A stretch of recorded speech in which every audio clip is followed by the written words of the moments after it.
कांग्रेस के रुकने पार्लियामेंट मल्लू रवि ने बीआरएस बीसी वेलफेयर एसोसिएशन के कौमी सदर आर कृष्णा से मुलाकात की, जिन्होंने गुज़िश्ता रोज अचानक राज्यसभा की रुकनीत से इस्तीफा दे दिया था।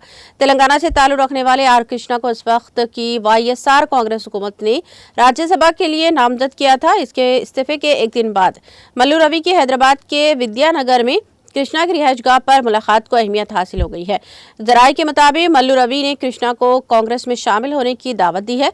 इस मौके पर कृष्णैया ने कहा कि वो अपने हामियों से इस सिलसिले में राय हासिल करने के बाद ही फैसला करेंगे।